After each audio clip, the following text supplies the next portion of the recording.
This video is brought to you by Squarespace. From websites and online stores to marketing tools and analytics, Squarespace is the all-in-one platform to build a beautiful online presence and run your business. That's one heck of a painting. Yeah, it's really stunning. I mean, we see a lot of paintings. This one's good. This one is really good. Yeah. It's really, really pretty. It was gonna be really pretty when it's done. I love the brushwork in this. It's right. It just moves your eye. Yeah, I mean, like you start like right here with this heavy impasto, and it just catches the light, and the brushwork carries you right down this line. And then right across to this one. And then you're stuck here wondering like, where do I go? It's kind of swirling. Yeah, right. And like And then it just opens up. Yeah. And the bottom pulls you in there. And even the background, which is, it's I mean, it's the background. Up here, there's a ton of impasto. But it's such a cool style of impasto, though. It's so just flat. I really don't see it built like that. Obviously, this painter knew what they were doing, because if you, like you said, if you look at the background, blues, purples, greens, browns, pinks. There's some red. This background wasn't one color. There's so much depth into it, and that's going to be exciting to see. But I mean, like even in here, you can see yellows and kind of cool whites right next to pinks and purples, and some greens in the skin that, like, intellectually don't make sense, right? Who has green skin? But when you look at it in its entirety, it just works. Yeah, it's really lovely. That's really a lovely painting. Wow. Oh, sorry. The success of this painting, from its colors to construction and even composition, is due to a delicate balance of beauty and brawn.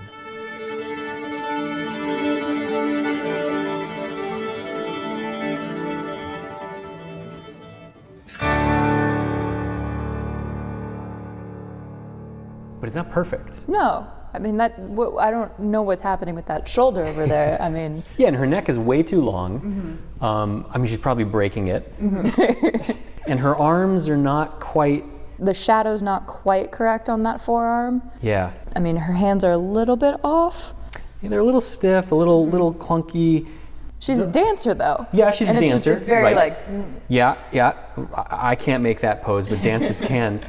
But I think that those kind of things that are slightly off, that's what makes it so compelling. You were saying the other day, like how a perfume, it has a little bit of like a, not acrid, but like there's something that's not like a sweet, good smell. Stinky smell. Yeah, something to keep you present. And so to some degree, kind of the awkwardness of this, of either her pose or the way that the painter captured her, it keeps you engaged. Yeah, I think his style of painting her, the blues next to the yellows, it's not perfectly blended, it's a little bit patchworky. I think that parallels really nicely with kind of how he presented her physical form. It's a little bit off. No, I see that, right? There's a synchronicity in how she is, maybe who she is, and how he's reflecting her. And you know what, we're supposing that he painted it. Yeah. Like, this is like the whole male gaze thing, right? Like, obviously a man painted this woman. Yeah, because no woman could possibly appreciate this jacked woman who probably can bench press more than you and I combined, and look at her neck muscles. Yeah. I mean, I keep finding myself falling back in and moving around and saying, that's not right, but it's so beautiful. But that's not right, but it's so perfect. Yeah, it's very compelling. Right, like her arms are so strong, and then her hands are so loose, and like, that's not right. And but that's the whole idea of being a ballerina, is the immense strength, but the grace of it, the lightness of it. Well, and that's the whole idea of making a painting, is trapping you in it. Yeah. Right. I think the front of the painting looks really good. I want to see what the back looks like. Okay. You? Yes. All right. Ready? Yep.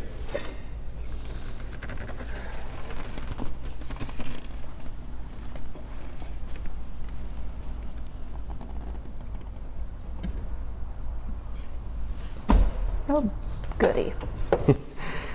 I mean, I can't stop looking at the back, but for a completely different reason. Yeah, that's a lot of stitching and patches. And how many pieces of canvas is that? I don't even know what's going on here. I mean, this is like old pieces of old paintings. Yeah. And primed canvas and unprimed canvas. And I mean, yeah, you can see in the corners and stuff. It's like they just ran out of canvas and just patched. And the stretcher is too big. Oh my has been gosh. enlarged. Yeah. I don't know what Down is here going. too, the wood, that one. Oh my. And they've got a metal one over there. What do we have here? You know, they got a metal key, but just a chunk of wood. Yeah. Some structural tape, of course. Naturally. I think that they sewed extra canvas on to enlarge it. That like this is a seam on the front. There are two pieces of canvas, and this looks like maybe it was just added to give it more strength. This was glued on as like a afterthought. To buttress it or something. Do you think that the original portrait was this size originally, and then they're like, no, let's make it bigger. Let's see more of her skirt, and because this 4 by 28. I don't know, man. I have no idea. Why can't we ever just have nice things? This is nice. This is exciting. It's exciting. Yeah, I mean, this is we're just gonna clean it. It'll be fine. Oh yeah. No, this is what makes it fun. This is what makes a project like this really engaging. That there's now a technical problem that we have to solve, and we have to come up with a solution. There's all these seams, and of course we want to get the cracks down and flatten it, but we cannot leave these seams. No. This is not okay. What kind of canvas is this? This is just a prime. Yeah, this is just like a primed canvas, and it looks like, look, you can see where it was tacked before. Yeah. Like this artist used this canvas multiple times. Good for them. And then recycled it. There's Yeah. probably multiple paintings underneath this one. Ooh. That would be kind of cool to see. It looks like all of this has been used up. Yeah. I mean, this is like, for such a beautiful and meticulous painting, it's kind of surprising how haphazard all of this is. Well, I think that, that just goes to show it's not the materials that you buy, it's the quality of the artist. You're right. It's not the pan, it's the chef. But it never ceases to amaze me the profoundly ridiculous things that artists do. It's their creative genius. Oh, is that what we're calling it? Yeah. That's the branding, that's the marketing we're going with. All right, well, let's put our creative genius to work and figure out what to do. Awesome. Seeing the seams on the back of this painting are really cool, but only in the context that they don't disrupt the front of the painting and interfere with arguably what's the most important thing, the image. Important for paintings, but also websites. Look, we know that Squarespace has thousands upon thousands of gorgeous, beautifully designed templates that with a simple click you can use to launch your website. And they work everywhere, desktop, tablet, and phone, so you can be sure that everyone is seeing the same thing. But behind those beautiful templates is a whole bunch of really impressive technology that makes the website work. And Squarespace has tons of tools to help you tell your story, to help you sell your product, to help you reach out and connect with other people. I mean, that's the point of a website. But the really cool thing is you'll never see those seams. Squarespace has worked really hard to make sure that all of their super awesome tech is just invisible. It just works. But let's be honest, just because it works doesn't mean that you will know how to make it work. Squarespace has built up an entire army of resources to help you if and when you run into questions. Online tutorials, video walkthroughs, and if you need real help, there's a forum of people just like you who will jump to help you. So head over to squarespace.com for a free trial, and when you're ready to launch, go to squarespace.com/Baumgartner to save 10% off your first purchase of a website or domain. So where to begin? Well, first things first, the painting needs to be removed from this frame. And while I generally prefer paintings to be installed in frames using offset clips or other brackets, as they're easier to remove, in this case, it's just a bunch of nails. And the reason I prefer offset clips or proper hardware is because they don't rust. These nails rust, and so pulling them out is a little bit more difficult. Now, I'm not going to be reusing this stretcher support, so I don't really have to worry about marring it up. But, easier is better. With all of those nails removed, I can start to remove the painting from the frame rabbet. And you can see as I'm handling this just how flimsy this support is. It's flexing quite a bit. And aside from, well, you'll see later, that's something that we don't want. Now with the painting removed, I can begin removing the canvas from this support. And here the artist used tacks, a lot of tacks. And you can see that how the canvas has all sorts of linings and patches and a lot of dust and dirt and a lot of tacks. I know I profess to love tacks, but sometimes more tacks is not more better, like in this case. In any event, I will begin removing them one at a time, slowly working my way around the entire painting. And I will try to see if I can get all of them out in one pass, but inevitably I will miss one or two, and I'll have to be conscious of this later on, because when I remove the painting, I don't want to simply assume all of the tacks have been removed, and go yank the painting off and have one or two tacks remain and cause a problem. This is a lesson that I learned long ago, and I would like to not relearn it. So all of the tacks have now been removed, and you can see there were a lot. It's kind of funny that this artist who was so thrifty with canvas was not with tacks. Maybe there was a sale on tacks. Who knows?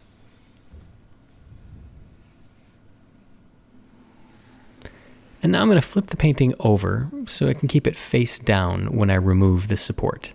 This is a heavy painting. It actually weighs quite a bit, and that's mostly due to built-up paint. And so if I can avoid stressing this paint layer any more than it has been already during its lifetime, I can reduce the amount of cracks and the amount of deflections that happen. So simply removing this support is a lot easier. And now, with the support removed, I can start to see the full extent of the creativity of the artist in fabricating this canvas. There are tons of different types of canvas, different weights, different weaves, different colors, all sorts.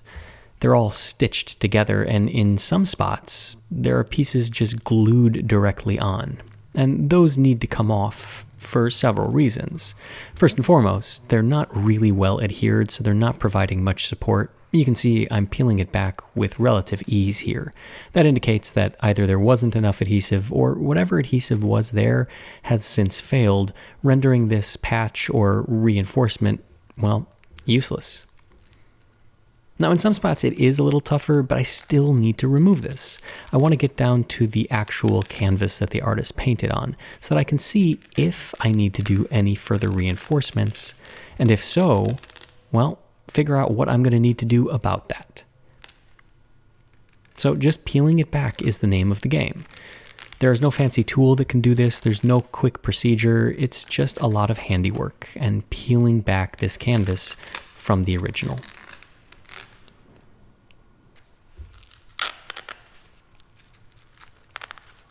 And this looks like a rabbit skin glue, but it's a little shiny, and so I think it might be something else.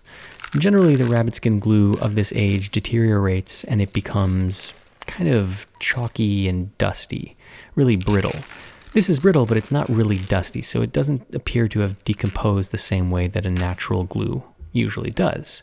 So maybe this is a synthetic. I don't know at this point. We'll have to investigate and see how I'm going to remove it, because of course I do need to remove all of that old adhesive.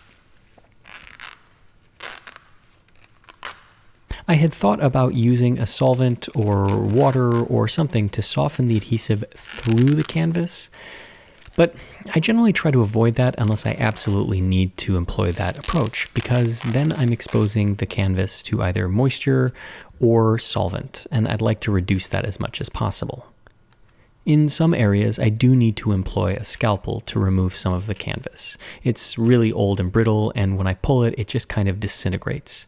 So using a scalpel to encourage it off is not out of the question. And now, with all of that canvas removed, I can start exploring how to remove that excess adhesive. I've made some tests, and I've determined that, unfortunately, it's not a rabbit skin glue. It's a contact cement. So using water or laponite or methylcellulose or any other of the writ solutions for softening and removing rabbit skin glue just won't be an option here. I have to use a gelled solvent to break down this synthetic contact cement. So the solvent is applied. It's allowed to sit anywhere from 30 seconds to several minutes, depending on the efficacy of the solution and the tenacity of the adhesive I'm trying to remove. And then, once the appropriate amount of time has passed, I can come back with my scalpel and start scraping it off. Now, you'll notice here that I'm just scraping in the flat areas, because in the areas where there are seams, stitching that hold the painting together, I'm going to use a nylon bristle brush. Now, even though the paint is largely holding the painting together, it's kind of acting as a glue on those canvas joints, the stitching is really important, and I don't want to remove it if I don't have to. So using the nylon bristle brush is totally acceptable, and it actually gets the job done. Now, in the large areas here, I can use the scalpel. But again, look, if I were to use the scalpel here, yes, I would get all of the adhesive off. But I'd also shave down all of that stitching. All those threads would be gone. And then I would have a structurally compromised canvas. It would be weaker, and I would then need to take an intervention to strengthen it, which seems to be an unforced error. Yes, the strengthening would be totally appropriate, but I wouldn't need to do it if I hadn't done something that I could have avoided. And you can see all of the stitching remains, all of the contact cement is gone, and now I can evaluate how best to treat these seams and reinforce them while still maintaining the integrity of the original structure and the original stitching, which was done by the artist.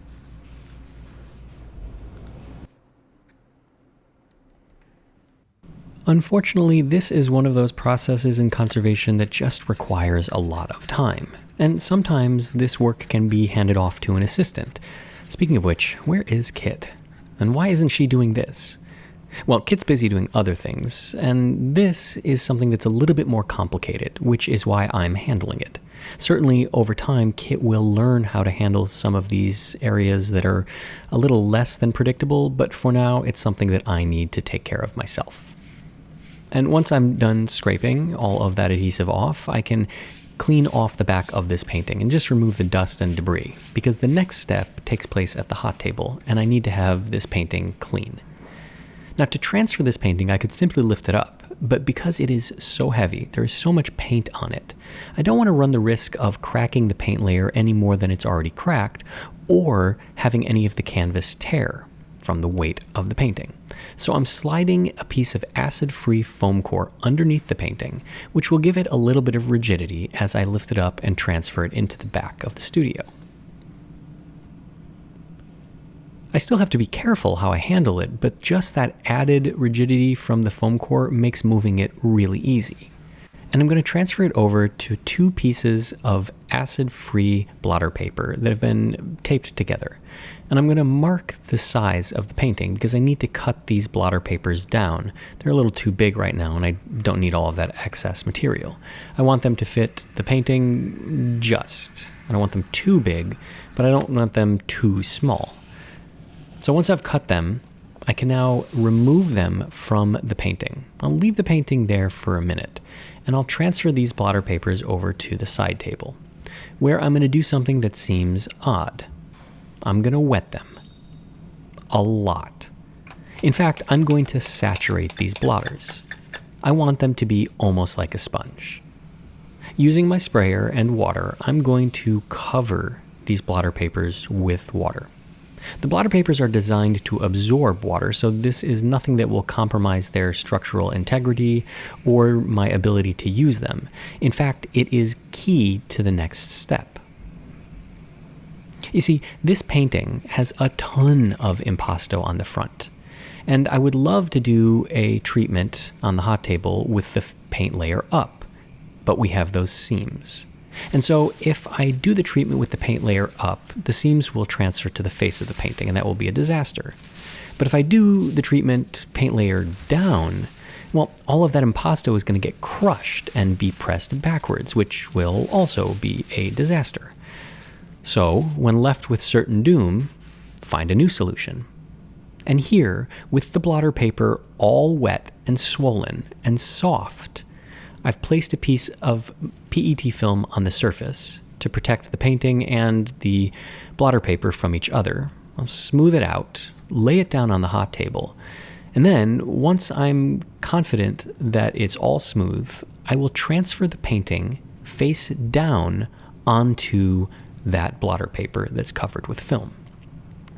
What this is going to allow me to do is do the hot table treatment on the painting while keeping those seams from telegraphing to the front, but also protecting that delicate impasto. You see, the impasto is going to press into that blotter paper, which is now swollen and soft. That blotter paper is going to conform to it and provide a cushion or padding against the surface of the table. Here, I'm adding a couple sheets of release film, but this is different. It's not mylar, it's a synthetic fabric, and this allows air and moisture to pass through while preventing anything from sticking. Any of that old contact cement could certainly reactivate or become tacky with exposure to heat and moisture, and then stick to this second layer of blotter paper that I have put on top.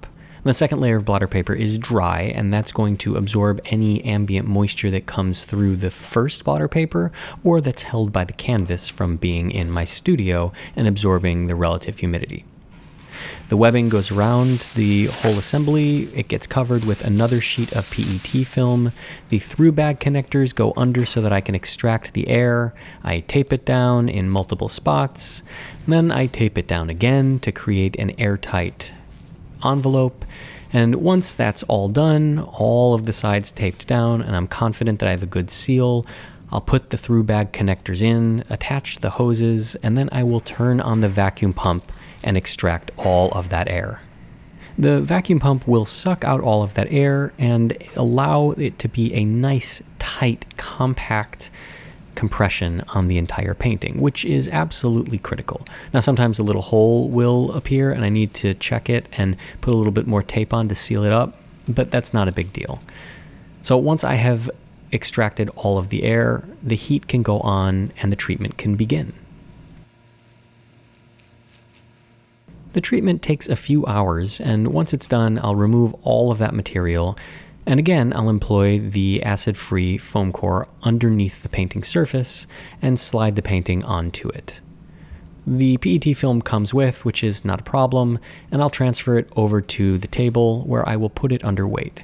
And you can see the blotter paper, the texture of the paint was impressed into it. After allowing the painting to rest under weights and felt for a couple of days, I'll remove all of that material. Again, slide the painting onto the acid-free foam core and transfer it over to the front half of the studio. Now, all of the hot table treatments for this painting have been done, and I have removed as much of that cracking and as many of those planar distortions as possible. This canvas was primed on the back, at least the majority of it, and so some of those cracks won't come down without some really invasive procedures that I'm not going to do. But any reduction is important, and that's why I did this treatment. Now, the next thing I want to do is address the instability of these seams. The canvas is lifting up in places, and even though it's been stitched 3-4 times, that canvas is brittle. And so too are those threads. And I want to make sure that the fidelity is there. And so I'm using some heat-activated adhesive, and I'm painting it on both sides of the seams where it's lifted up, or where there is extra canvas so that I can create a nice, good bond. I want to bond any of the canvas that's lifting to the canvas that's not. Now, this is just the first step. This all needs to dry and the solvent evaporate. And then later on, I will be able to come back and apply the heat and then bond it together. This may seem unnecessary, but it's one of those things that conservators often do as a precaution. Sometimes we just deal with the issues at hand, but sometimes we want to think ahead so that no more issues present. And this is one of those cases. While the painting is in my studio, I'm going to do everything I can to make sure that it has a long life and that no issues manifest. To that end, I'm going to be cutting several pieces of silk organza to reinforce those seams. Now, I debated whether or not I was going to do a lining on this canvas. I could have certainly put a new beautiful piece of Belgian linen on the back and addressed all of those seams in one fell swoop. The problem is that that would have covered up all of the construction of this canvas, which was really cool. And it tells a story about the artist. I don't know what that story is, but covering it up deprives any viewers of that history. And where possible, I want to preserve as much of that history as I can. And so covering up all of those seams, all of that stitching, that patchwork of old canvases seemed unnecessary, particularly when I had another solution in silk organza. Now, there are some edges on the painting, the tacking edges, that are way too weak. And in those cases, I will do a strip lining with Belgian linen. Now, for these seams, I have cut several strips of heat-activated film adhesive. And I'm going to lay them down and use a very small tacking iron, smaller than my regular iron, because I need to really conform this film to the surface. And this iron allows me to do that because there's a little bit more maneuverability. It's also a smaller area of heat applied to the canvas, which is always good. On a strip lining, because the majority of the heat is on the new canvas and just a little bit on the original canvas, it's okay to use the iron. But here, where I'm working in the center of the canvas, using a small tacking iron is a safer approach. And I'll work to make sure that all of that adhesive is bonded. I'll take off the release layer, and now I can lay down the silk organza across it and start tacking that to the canvas. As I start, the adhesive melts and it bonds this silk organza down to the original canvas. And this is now a structurally stable repair. The silk organza is incredibly strong and it will add fidelity to the original seam. I'm using a piece of felt here instead of my regular piece of wood on the weight so that it conforms to the shape of that canvas. Remember, we have those seams that we need to deal with. And if I just use the flat weight with the wood on the back, we wouldn't get good pressure and that could compromise this repair. And you can see it really does conform and all of those seams are now strong. There are some areas on the canvas where the texture and the irregularity didn't allow for the tacking iron to create a good bond. And in that case, I'm going to turn to my heat pen. And this allows me to blow superheated air onto the surface of the painting and reactivate that adhesive. And then using a silicone spatula, I can press it down into those little corners and nooks and crannies and make sure there's really good contact, because contact is what is going to establish the structural support that's necessary to preserve these seams. Now, I did mention that in some spots I was going to use a strip lining, and that's just to give the canvas some more fidelity on the edge. And so all of this has been done to not only stabilize the painting, but to preserve the artist's handiwork. Not only on the front, but also on the back, because, well, I can. And because it's cool, and it's part of the story of this painting, and I want to preserve it for the future. Now, speaking of the future, next time, all the attention will be focused on the front of the painting, cleaning and retouching.